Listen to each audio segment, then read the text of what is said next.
Alright, so here we are in part 2 of my grounded tutorial. Beginning of the downtown section. This is outside. And so yeah, we're just going to follow a route here. The only difference in how you do this for casual playthrough versus the speedrunner stuff on grounded is we're going to pick up some resources, or a resource, up ahead here. To get that jump, just hold sprint while you're crawling through the tunnel. But it's not necessary to avoid getting shot. It just looks fun and saves you, I guess, a bit of time. So this is the variation here. There are a quarter blades here on grounded. We want that, so we go over and get it. The next trick here is gonna hop up, and you want to crouch like so, and then you don't exist to this guy anymore. You don't exist. You can shoot him if you want, but it's a waste of ammo. You don't have to jump from there. I just like doing that. And that gets you through that portion. And next up is the military guys here. This is designed to be an area to sneak / run through. Run is the appropriate word, because sneaking, the game makes it impossible to sneak through. You have to run. You will get noticed. I'll show you a little funny little thing here. Or you can pick up a throwable if you feel like you need one. Now, I duck there, always. And I don't know why, but even though you're alerted and they're apparently ready for you, you won't get shot if you do that. No idea why. Taking damage here doesn't matter that much, but... And then I'll show you a trick. So the trick I'm going to show you here, it's not going to help you in terms of, like, it's going to get you something or whatever. I just think it's funny. So it's not strategy related, but it won't take long. We just need Tess and Ellie to come through the hole there. Oh, there we go. It's Tess. There's Ellie. Okay. So if you go back through the tunnel, which the game will temporarily allow you to, once you go up those stairs, you won't be able to do it. So yeah, this is literally unrelated to strat, I just think it's funny. The game has despawned all the military guys here. So you can run around, look around. But there's nothing to get here. Other than throwables, there's nothing here, so... Outside of your own personal enjoyment or amusement, there's no specific reason to do it. I just think it's funny. Alright. Back to strats. There's actually no strat. You can't get shot in this next area. The game makes it feel like it's tense. And like, oh, these military guys can get you, but they will not shoot. I got my flashlight pointed at them. They don't care. I don't think they see us. So it's just there for tension. That's fine. It's good atmosphere, but yeah, you can't get shot there, so you don't have to worry about them.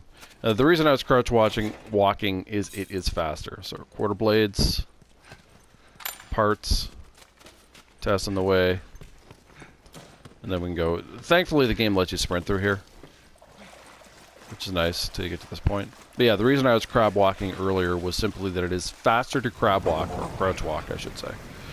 Faster to crouch walk than it is to move at Joel's normal walking speed. Why that's the case, I have no idea. But in sections of the game where you're forced, like it won't let you jog or sprint, you can crouch walk and it's faster. Restart encounter here skips Joel looking at the tall buildings.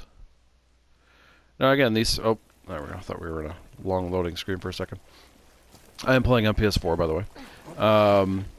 Wish I had a PS5, but I don't. So I realize for a casual playthrough, you are not necessarily worried about time. So when I'm talking about little time saves, it's just if you want to, like, move on to the next area faster.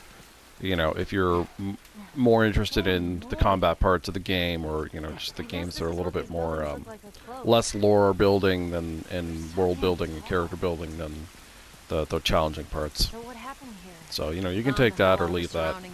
It's there if you want it. Hoping to kill as much of the infected as possible. So there are parts. There's another bottle there too if you need a throwable. There are parts Ready. Grab those. Are we safe? And as a reminder, as I said in part 1 of this, early on in the game, we aren't worried about this gun. We will be upgrading the revolver when we get the chance, which is actually going to be a little later on. I'm going to try to keep the videos a little bit shorter, as in a little bit more chopped up by section than I did with the first one. So don't click this, the prompt for conversation dialogue, unless you are willing to have Tess block you in the doorway. If you don't mind Tess blocking you in the doorway, she will tend to block you there.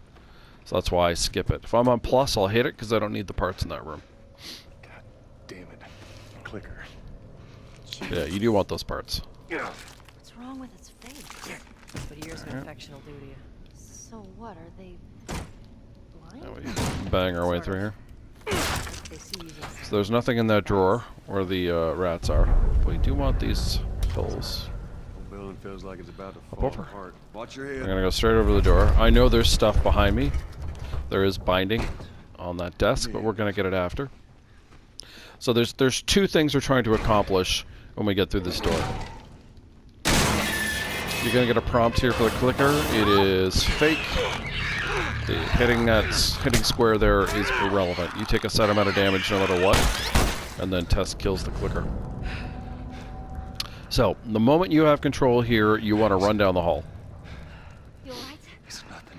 And there's 2 reasons for this. There we go. Let's search for supplies.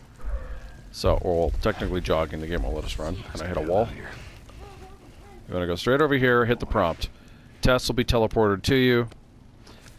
So the 2 reasons we want to do this. 1, getting Tess up there forces Ellie to hurry the hell up and come over here. It's clear. But the main reason we do it is there are resources in here. So normally if you do, let me grab the binding and I'll explain what would normally happen there.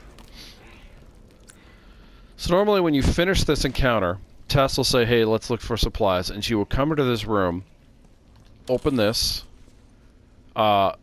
create a health kit, hand it to you, and you will get a health kit and the recipe for making health kits. But by doing that, you lose out on this half of a rag. The other alternative is, so you might say, hey, I don't want her to do that, so you'll hurry in here to open this up and get the half rag. When you do that, she will instead go over here, open this, and instead of a half alcohol, she will create a health kit, hand it to you, and you'll get the crafting recipe. So I don't need her to hand me a health kit because I'm going to get it for free, not from her, later. So instead I'm getting a half rag and a half alcohol, as you can see down there. I can't use them yet. Instead of just one or the other. And I'll just get the health kit later, because I just don't need the health kit. And then, of course, I grab the binding back there. Now, the other thing that you want on a vanilla playthrough of Grounded, so we want every shiv door except the very last one. Now, this one is not a very exciting shiv door, I can tell you that. It only has parts and pills on Grounded, but we do want them. So 25 parts, 10 pills. And, of course, now normally I wouldn't be taking so long, but usually by the time the usual route is shiv door, grab the rag and alcohol, and if you need a throwable, grab a throwable. There's some upstairs, but if you want to. And then grab the binding. And by the time you come back here, Ellie is up and Tess is waiting for you to lift you up. Now, if for some reason Tess lifts you up here, and you forgot something, the game does let you go back down. If you jump down there afterwards, and maybe I'll show this off. The clicker's not a big deal. There is a desk that lets you jump up again. So we'll just wait for this to play out. I'll show you what it looks like. I think I'll grab the granola bar first, but... do I need to? Nah, I can grab it after. It's not a big deal. So normally I would sprint here, but I just want to show you what happens. So here we go, I jump down. This was not here before. Tess had to help me up, and now I can help myself up. So, if you forgot something, you can go back down. That's the point of that. Where'd she go? She's in her usual spot. Occasionally, if you sprint out of here, she will follow you often. Now, she's not something you really have to worry about, but I'm just going to move her over for now. So, Tess or Ellie can get grabbed here. Grab the other granola bar. Grab both now. They can get plus signs. It does not matter. If they get grabbed, by jumping over here, the plus sign will be broken. So what you want over there is, there's 2 health things. I call them granola bars. There's one on that side, one on this side. Get those things, Shitting my pants? I'm fine.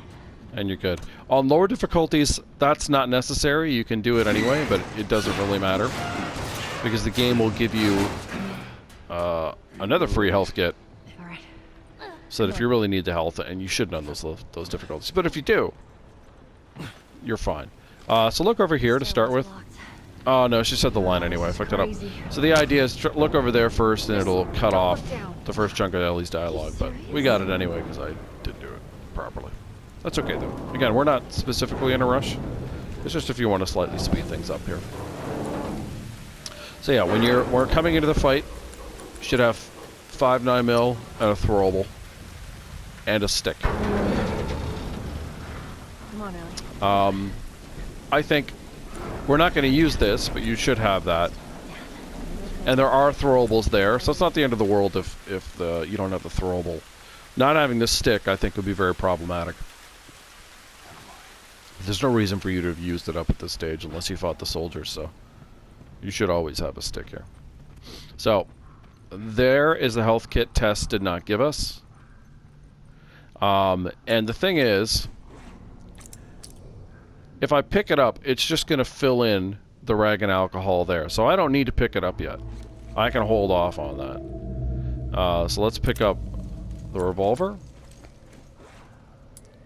There we go. You do want it in your holster at the moment. And the game will just keep giving us that, so we can ignore it for now. And when you drop, crouch. It doesn't happen often, but I have had the case where I'll drop, forget to crouch right away, and the entire level is alerted. And I mean, you just restart encounter. It's not the end of the world, but it's annoying. So, our strategy here is 3 strangles, brick stick the clicker, bottle stick the last runner, and you're done. This level, the AI for the runners is completely consistent, so you're going to follow the same pattern every time, and it's going to work for you. Really, even if you get alerted, let's say you get alerted with the 3rd guy, which is a small possibility. It doesn't matter. As long as he dies and you don't get grabbed, the strategy continues on as normal. So the 3rd guy is the soldier with the body armor over there. Now, I've tried doing this in different ways, but this is by far the safest, most reliable strat. So, what we're waiting for is the soldier who you can see over there by the ramp. He's going to come over to the corner right there.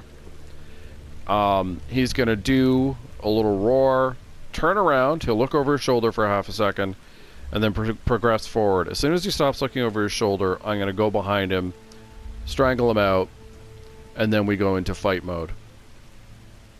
And like I said, as long as 3 of the runners are dead, being alerted no longer really matters, because the clicker's really easy to run around if you need to.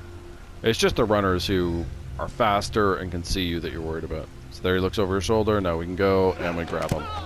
Now grabbing him can be a little tricky.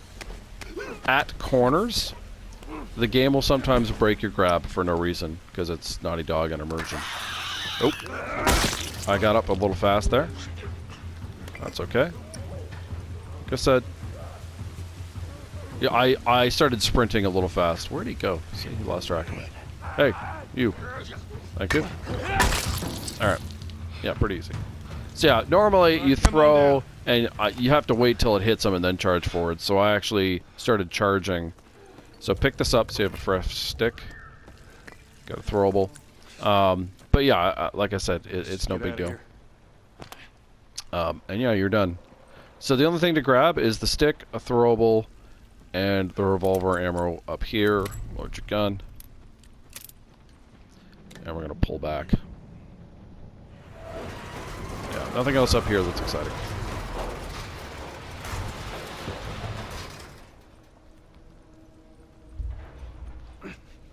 Tess, Tess.